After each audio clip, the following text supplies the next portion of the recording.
میرے والد بہت محنت کش انسان تھے۔ وہ ریلوے اسٹیشن پر جوتے پالش کیا کرتے تھے، صبح فجر سے پہلے گھر سے نکل جاتے اور رات کو آخری ٹرین کے بعد واپس آتے۔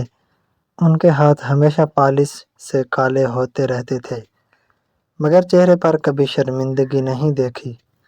وہ کہتے تھے، رزق حلال ہو تو ہاتھ گندے ہونے میں کوئی برائی نہیں۔ انہوں نے اپنے کام سے کبھی آر نہیں کیا، بلکہ اپنے کام سے محبت کی ہے۔ ہم شہر کے پرانے علاقے میں ایک چھوٹے سے کرائے کے مکان میں رہتے تھے۔ 2 کمرے تھے، ایک میں ہم سوتے تھے اور دوسرے میں برتن، کپڑے اور سب کچھ رکھا ہوتا تھا، جبکہ زیادہ تر ہم صحن میں ہی بیٹھتے ہوتے تھے جہاں چارپائیاں پڑی ہوتی تھیں۔ صحن کے ایک طرف مٹی کا چولہا بنا ہوا تھا جہاں پر میں لکڑیاں جلا کر کھانا بناتی تھی۔ امی کا انتقال میرے بچپن میں ہو گیا تھا، اس لیے گھر کی ذمہ داری بھی آہستہ آہستہ میرے کندھوں پر آ گئی تھی۔ شروع میں گھر کے کام ابا کرتا تھا، میں اپنے چھوٹے چھوٹے ہاتھوں سے ان کی مدد کرتی تھی۔ پھر دیکھتے دیکھتے میں نے سارے کام اپنے ذمے لے لیے۔ چچا کا گھر ہم سے کچھ گلیاں چھوڑ کر تھا، وہ ہم سے بہتر حالت میں تھے۔ ان کی بیٹی سمیرہ مجھ سے 2 سال بڑی تھی۔ سمیرہ پڑھی لکھی تھی اور اچھا کھانا، اچھی لباس اور اس کی شخصیت پر 4 چاند لگاتی تھیں۔ آج کل اس کے بہت اچھے رشتے آ رہے تھے، اس کی وجہ سے وہ بھی مغرور تھی۔ میں اکثر اسے دیکھ کر سوچتی تھی کہ قسمت بھی عجیب چیز ہے، ایک ہی خاندان کا حصہ ہیں، مگر ہم میں زمین آسمان کا فرق تھا۔ مگر میں نے سمیرہ سے کبھی حسد نہیں کیا۔ میں جانتی تھی ابو نے مجھے اچھی زندگی دینے کے لیے جی جان لگا دی، مگر قسمت کے آگے بے بس تھی۔ میں نے سنا تھا سمیرہ کا رشتہ پکا ہوگا اور اسی دن دوپہر کو سمیرہ اپنی منگنی کی مٹھائی لے کر آئے گی۔ میں اس کے لیے دل سے خوشی تھی، مگر اس کی آنکھوں میں میرے لیے آج بھی نفرت تھی۔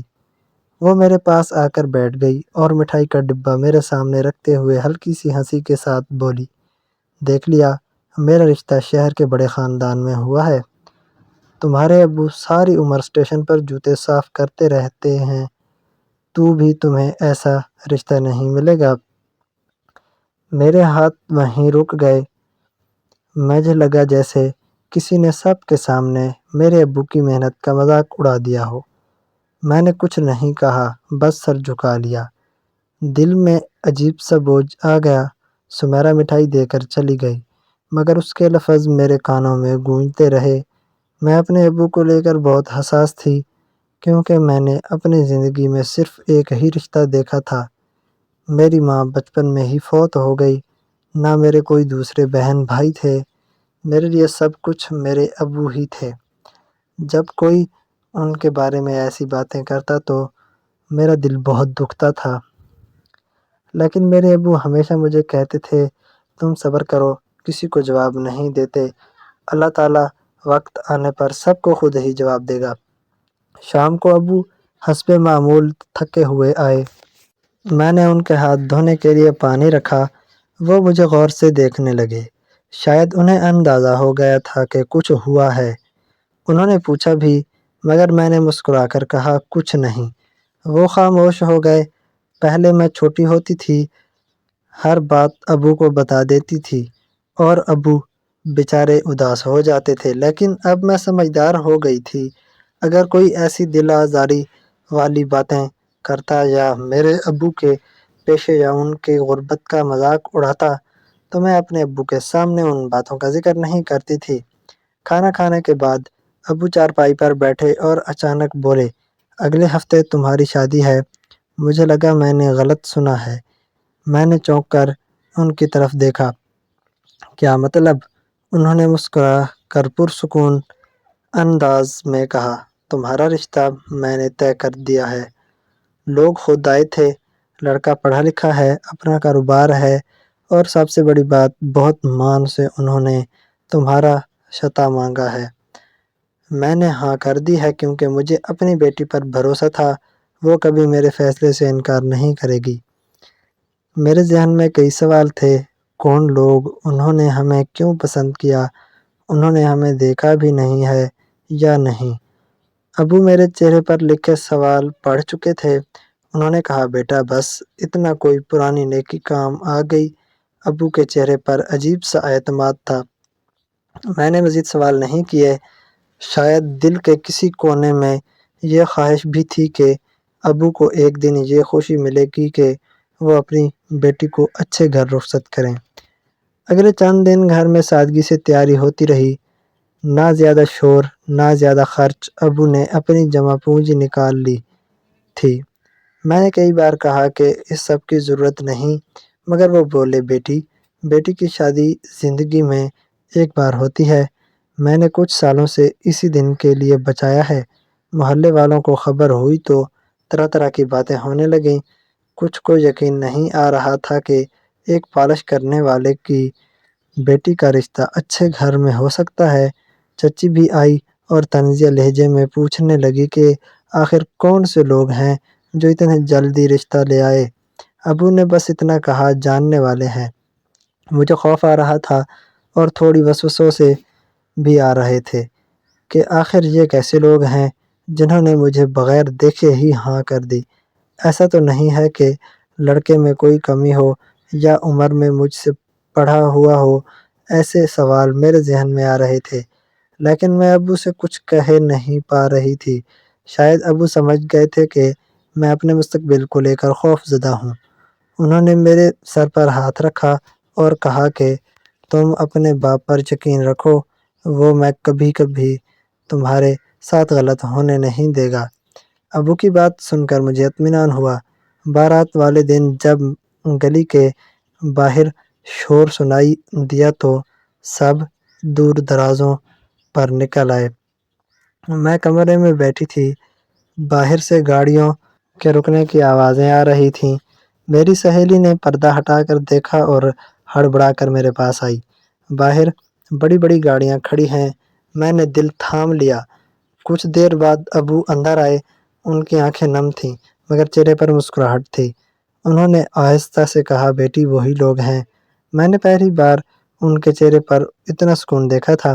بعد میں مجھے سچ پتہ چلا، کئی سال پہلے جب میں چھوٹی تھی، ایک سرد رات اسٹیشن پر بھگدڑ مچ گئی تھی۔ ایک شخص پلیٹ فارم سے پھسل کر پٹری کے قریب گر گیا تھا۔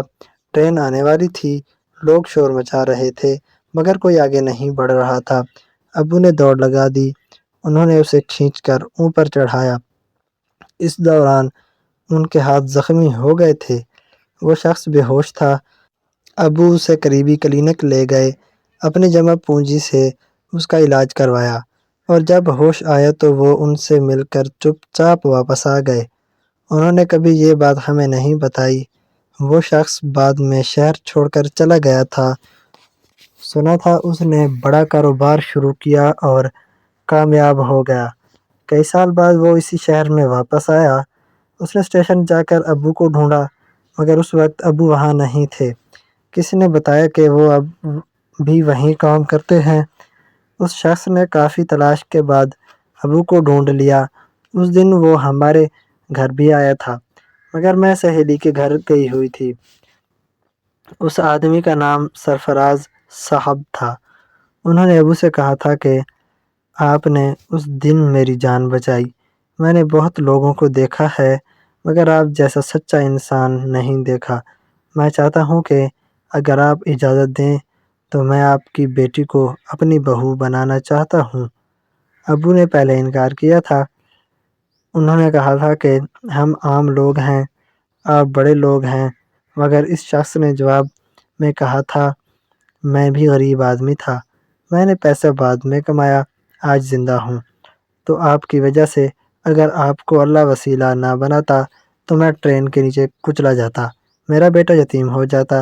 میں نے دنیا دیکھی ہے، پیسے کے پیچھے بہت لوگ آتے ہیں مگر خلوص کم ملتا ہے۔ میں ایسے گھر سے بہلونا لا چاہتا ہوں جو اعلیٰ خاندان سے ہو، اچھے والدین کا خون ہو۔ بشیر صاحب، اب آپ سوچ رہے ہوں گے ہم اعلیٰ خاندان سے نہیں مگر پیسے سے اعلیٰ خاندان نہیں بنتا، نہ ہی پیسہ سب کچھ ہوتا ہے۔ سرفراز صاحب نے اتنی دلیلیں دیں کہ ابو راضی ہو گئے۔ یہ سب باتیں مجھے شادی کے دن پتہ چلیں جب انکل سرفراز خود میرے کمرے میں آئے۔ انہوں نے بہت سادگی سے کہا، بیٹی میں نے تمہیں نہیں دیکھا تھا مگر تمہارے والدین کو دیکھا ہے، مجھے ان کی تربیت پر یقین ہے۔ انکل بول رہے تھے اور میں ان کو دیکھ کر حیران تھی۔ میں نے پہلی بار کسی امیر شخص کو اتنا سادہ بولتے دیکھا تھا، ان کی آنکھوں میں غرور نہیں تھا۔ شادی کے بعد جب میں اپنے سسرال پہنچی تو سب کچھ میرے اندازے سے مختلف تھا۔